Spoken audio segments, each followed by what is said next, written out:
If you anthropomorphize the collective West as an individual man, and that man acted the way that the West has acted and is acting right now, well, no one in the world will regard that man as civilized. He's a lying, abusive, violent fraud. He mistreats his own family. He never keeps his word. He doesn't believe in anything. He has no beliefs. He's greedy, he's frivolous, and he's petty. He's insecure, cowardly, toxic, crude, and unhygienic. You wouldn't even want to sit next to him on the bus, much less take him as a mentor or a role model. He's a vicious criminal who doesn't even have the guts to own up to what he's done. So, I mean, is it really a surprise to anyone that this approach to life does not lead to long-term success? Can anyone really be surprised that someone like this meets a humiliating end? No, it couldn't be any other way. You know, on a civilizational scale and on an individual scale, in your culture, you admire and reward predation.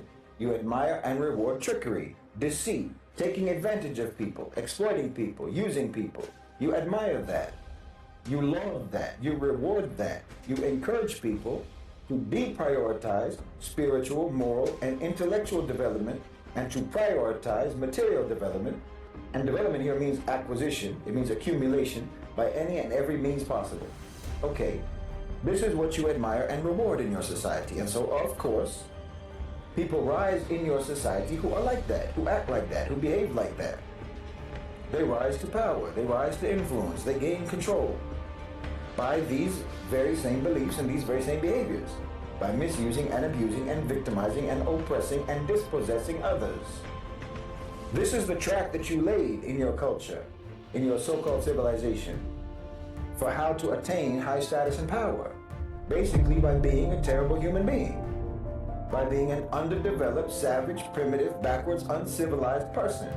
You made the system for this. You programmed it like this. You understand me?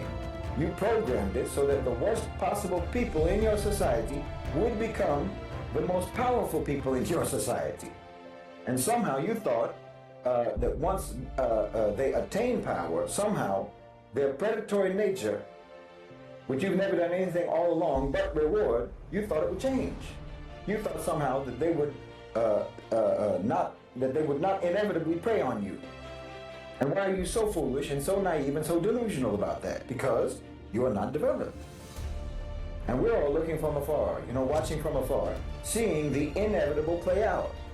And there's nothing to us that's more astonishing than your shock, than your surprise and your disappointment. As if you really thought that there was any conceivable reason why the West would ever turn out differently.